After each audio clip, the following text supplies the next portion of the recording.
ಯಾರೋ ಇನ್ನೊಬ್ಬ ಕಂಟೆಸ್ಟೆಂಟು ಈ ಬಿಗ್ ಬಾಸ್ ಮನೆಯಿಂದ ಈ ವಾರ ಆಚೆ ಹೋಗ್ತಾ ಇದ್ದಾರೆ. ಆ ಕಂಟೆಸ್ಟೆಂಟು ಯಾರು? ನಮಸ್ಕಾರ ಸ್ನೇಹಿತರೆ, ನಾನು public talk Kannada YouTube channel ಇಂದ ಜವಳಿ ಕೊಟ್ರೇಶ್. ಇವತ್ತಿನ ಬಿಗ್ ಬಾಸ್ ಅಪ್ಡೇಟ್ ಏನಪ್ಪಾ ಅಂದ್ರೆ, ಇವತ್ತು ವಾರದ ಕತೆ ಕಿಚ್ಚನ ಜೊತೆ ಭಾನುವಾರದ ಕಾರ್ಯಕ್ರಮದಲ್ಲಿ ಯಾರು ಇವತ್ತು ಎಲಿಮಿನೇಟ್ ಆಗ್ಬೋದು ಅನ್ನೋ ಒಂದು ಕುತೂಹಲ ನಿಮ್ಗೆ ಇರ್ಬೋದಲ್ವಾ? ಹಾ, ಎಲ್ರಿಗೂ ಈ ಒಂದು ಕುತೂಹಲ ಇದ್ದೇ ಇರುತ್ತೆ. ಆ ಮನೆಯವರಿಗಂತೂ ಯಪ್ಪಾ ಇವತ್ತು ನಾನು ಎಲಿಮಿನೇಟ್ ಆಗಿ ಹೋಗ್ಬಿಟ್ರೆ ಏನಪ್ಪ ಮಾಡೋದು? ಅಯ್ಯೋ, ನಾನು ಇನ್ನು ಸ್ವಲ್ಪ ದಿನ ಈ ಬಿಗ್ ಬಾಸ್ ಮನೇಲಿ ಇರಬೇಕು, ನಾನು ಕಪ್ ಗೆಲ್ಲಬೇಕು, ಇನ್ನೂ ಚೆನ್ನಾಗಿ ಆಟ ಆಡಬೇಕು ಅಂತ ಅಂದ್ಕೊಂಡಿರ್ತಕ್ಕಂತಹ ಸ್ಪರ್ಧಿಗಳಿದ್ದಾರೆ. ಅವರಲ್ಲಿ ಯಾರಾದರೂ ಒಬ್ರು ಇವತ್ತು ಎಲಿಮಿನೇಟ್ ಆಗ್ತಾರೆ. ಅದೇ ಯಾರಿರ್ಬೋದು? ಬನ್ನಿ ಈ ವಿಡಿಯೋದಲ್ಲಿ ನೋಡೋಣ. ಅದಕ್ಕೂ ಮೊದಲು ಇದುವರೆಗೆ ಯಾರು ನನ್ನ public talk Kannada YouTube channel ಅನ್ನ ಸಬ್ಸ್ಕ್ರೈಬ್ ಮಾಡ್ಕೊಂಡಿಲ್ವೋ ಅವರು ಈಗಲೇ ಹೋಗಿ ಸಬ್ಸ್ಕ್ರೈಬ್ ಮಾಡ್ಕೊಂಡು ಪಕ್ಕದಲ್ಲಿರೋ ಬೆಲ್ ಐಕನ್ನ ಹೊತ್ಬಿಟ್ಟು ನಮಗೆ ಸಪೋರ್ಟ್ ಮಾಡಿ. ನಿಮ್ಮ ಒಂದು ಸಪೋರ್ಟ್ ನಮಗೆ ತುಂಬಾ ಅತ್ಯಗತ್ಯ ಅಂತ ಕೇಳ್ಕೊತೀನಿ. ಬನ್ನಿ ಈಗ ಯಾರು ಟಾಪ್ 1 ಅಲ್ಲಿ ಇದ್ದಾರೆ ಹಾಗೆ ಯಾರು ಟಾಪ್ ಬಾಟಮ್ 10 ಅಲ್ಲಿ ಇದ್ದಾರೆ ಅಂತ ಹೇಳ್ತೀನಿ.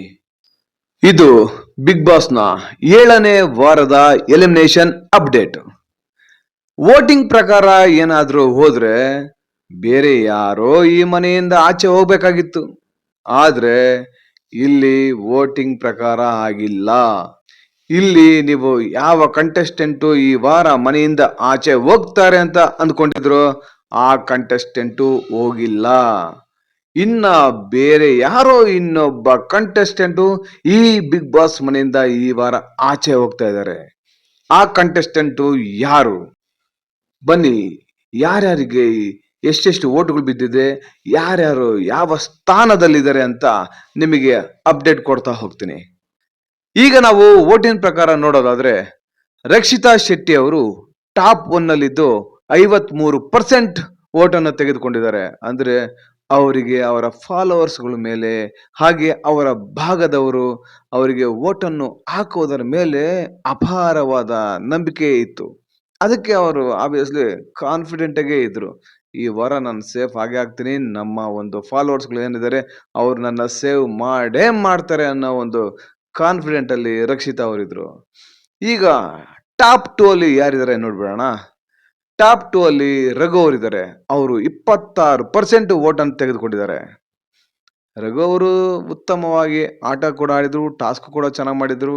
ಹಾಗಾಗಿ ರಘು ಅವರು ಈ ಬಿಗ್ ಬಾಸ್ ಮನೆಯಲ್ಲಿದ್ರೆ ಅವರಿಂದ ಉತ್ತಮವಾದ ಆಟವನ್ನ ನೋಡ್ಬೋದು ಅಂತ ನಮ್ಮ ಪ್ರೇಕ್ಷಕ ಪ್ರಭುಗಳು ರಘು ಅವ್ರನ್ನ ಉಳಿಸ್ಕೊಟ್ಟಿದ್ದಾರೆ. ಇನ್ನು ಟಾಪ್ 3 ಅಲ್ಲಿ ಅಶ್ವಿನಿ ಗೌಡ ಅವರಿದ್ದಾರೆ. ಇವರಿಗೆ 8% ಓಟ್ ಬಂದಿದೆ. ಇವರು ಕೂಡ ಈ ವಾರ ಸ್ವಲ್ಪ ಮೃದು ಸ್ವಭಾವ ತೋರಿಬಿಟ್ಟು ಎಲ್ರು ಮನ್ಸು ಗೆದ್ದು ಈ ವಾರದ ಉತ್ತಮ ಅನ್ನೋ ಒಂದು ಟ್ಯಾಗ್ ನ ತಗೊಂಡಿದ್ದಾರೆ. ಅದನ್ನು ಇರ್ಬೋದು. ಹಾಗೆ ಇವರ ಬದಲಾವಣೆ ಕಂಡು ನಮ್ಮ ಪ್ರೇಕ್ಷಕ ಪ್ರಭುಗಳು ಒಂದು ಚಾನ್ಸ್ ಕೊಡೋಣ ಅಶ್ವಿನಿ ಗೌಡ ಅವರಿಗೆ ಅಂತೇಳಿ ಅವ್ರನ್ನ ಉಳಿಸ್ಕೊಂಡಿರ್ಬೋದು ಅಂತ ನನ್ನ ಅಭಿಪ್ರಾಯ. ಈಗ ಟಾಪ್ 4 ಅಲ್ಲಿ ಯಾರಿದ್ದಾರೆ ಅಂತ ನೋಡ್ಬಿಡೋಣ. ರಾಶಿಕಾ ಅವರು 4% ಓಟ್ನ ತಗೊಂಡು ಟಾಪ್ 4 ಅಲ್ಲಿ ಇದ್ದಾರೆ.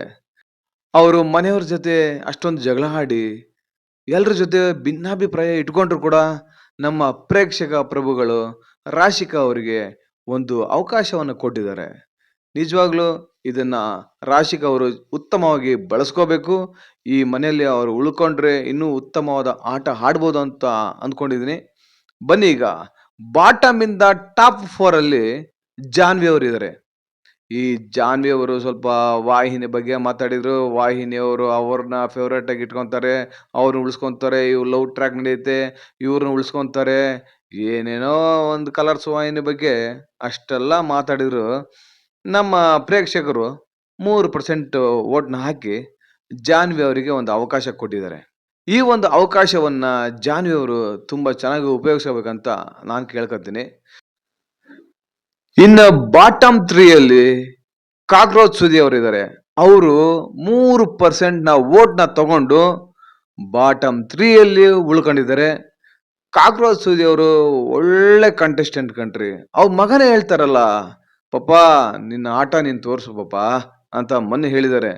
ಇನ್ಮೇಲಾರ ಆಗ್ಲಿ ನಮ್ಮ ಕಾಕ್ರೋಚ್ ಸುದಿ ಅವರು ಉತ್ತಮವಾದ ಆಟವನ್ನು ತೋರಿಸಿ ಈ ಬಿಗ್ ಬಾಸ್ ಮನೆಯಲ್ಲಿ ಫೈನಲಿಸ್ಟ್ ವರೆಗೂ ಇರ್ಬೇಕಂತ ನಾವು ಕೇಳ್ಕೊತೀವಿ. ಯಾಕಂದ್ರೆ ನಾನು ಕೂಡ ನಮ್ಮ ಕಾಕ್ರೋಚ್ ಸುದಿ ಅವರ ಫ್ಯಾನು. ಅವರ ಒಂದು ಆಕ್ಟಿಂಗು, ಅವರ ಒಂದು ಹ್ಯೂಮರಸ್ ಸಖತ್ತಾಗಿರುತ್ತೆ.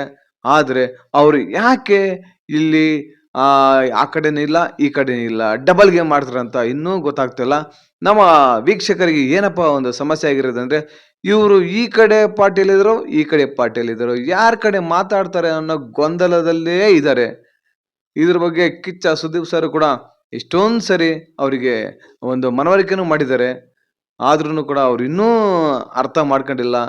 ಇನ್ಮೇಲಾದ್ರೂ ಅವ್ರ ಮಗ ಒಂದ್ ಮಾತು ಹೇಳಿದ್ದಾರೆ, ಪಾಪ ನಿನ್ನ ಆಟ ನೀನ್ ತೋರ್ಸು ಅಂತ. ಇನ್ಮೇಲಾದ್ರೂ ಅವರ ಆಟನ ತೋರಿಸ್ಬೋದು ಅಂತ ನಾನು ಅಂದ್ಕೊಂಡಿದ್ದೀನಿ.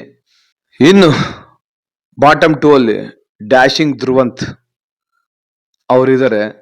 ಅವರು ಕೇವಲ 2% ವೋಟ್ನ ತಗೊಂಡಿದ್ದಾರೆ. ಆದ್ರೆ ಈ ವಾರ ಈ ಬಿಗ್ ಬಾಸ್ ಮನೆಯಿಂದ ಧ್ರುವಂತ್ ಅವ್ರನ್ನೇ ಮನೆಯಿಂದ ಕಳಿಸ್ತಾರೆ ಅನ್ನೋ ಒಂದು ಖಚಿತ ಮಾಹಿತಿ ದೊರಕಿದೆ. ಎಲ್ಲಾ ಕಡೆನೂ ಆ ಒಂದು ಮಾಹಿತಿ ಓಡಾಡ್ತಾ ಇದೆ. ನನಗನ್ಸುತ್ತೆ ಯಾಕೋ ಈ ವಾರ ನಮ್ಮ ಡ್ಯಾಶಿಂಗ್ ಧ್ರುವಂತ್ ಅವರು ಮನೆಯಿಂದ ಹೊರಗೆ ಹೋಗ್ಬೋದು ಅನ್ಸುತ್ತೆ, ಎಲಿಮಿನೇಟ್ ಆಗ್ಬೋದು ಅನ್ಸುತ್ತೆ. ಹೋದ ವಾರ ಗಿಲ್ಲಿ ಅವರು ಒಂದು ಹಾಡಾಡಿದ್ರು, ಡಮಲ್ ಡಿಮಿಲ್ ಡಕ್ಕ, ಈ ವಾರ ಧ್ರುವಣ್ ಮನೆಯಿಂದ ಆಚೆ ಹೋಗೋದ್ ಪಕ್ಕ ಅಂತ. ಆದ್ರೆ ಆ ವಾರ ಮಾತು ನಿಜ ಆಗ್ಲಿಲ್ಲ. ಈ ವಾರ ಮಾತು ನಿಜ ಆಗಿದೆ. ನೋಡಿ, ಈ ವಾರ ಧ್ರುವಂತ್ ಅವರು ಮನೆಯಿಂದ ಆಚೆ ಹೋಗಿದ್ದಾರೆ. ಯಾಕಂದ್ರೆ ಅವರು ಬಾಟಮ್ 2 ಅಲ್ಲಿ ಇದ್ದು 2% ವೋಟ್ ತಗೊಂಡಿದ್ದಾರೆ.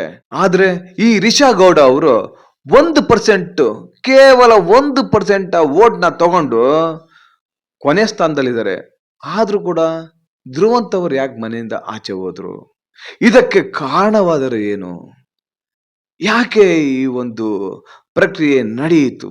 ಇದನ್ನೆಲ್ಲ ನೀವು ನೋಡ್ಬೇಕಂದ್ರೆ ಇವತ್ತಿನ ಭಾನುವಾರದ ವಾರದ ಕತೆ ಕಿಚ್ಚನ ಜೊತೆ ಈ ಕಾರ್ಯಕ್ರಮವನ್ನು ತಪ್ಪದೆ ವೀಕ್ಷಿಸಿ. ಆಗ ನಿಮಗೆ ಯಾಕೆ ಏನು ಅಂತ ಪಕ್ಕ ಡೀಟೇಲ್ಸ್ ಗೊತ್ತಾಗುತ್ತೆ. ಈ ವಿಡಿಯೋ ನಿಮಗೆ ಇಷ್ಟ ಆದರೆ ಶೇರ್ ಮಾಡಿ. ಹಾಗೆ ನನ್ನ ಪಬ್ಲಿಕ್ ಟಾಕ್ ಕನ್ನಡ ಯೂಟ್ಯೂಬ್ ಚಾನಲ್ಗೆ ಸಪೋರ್ಟ್ ಮಾಡಿ. ಧನ್ಯವಾದಗಳು. ಜೈ ಬಿಗ್ ಬಾಸ್, ಜೈ ಕಿಚ್ಚ ಬಾಸ್.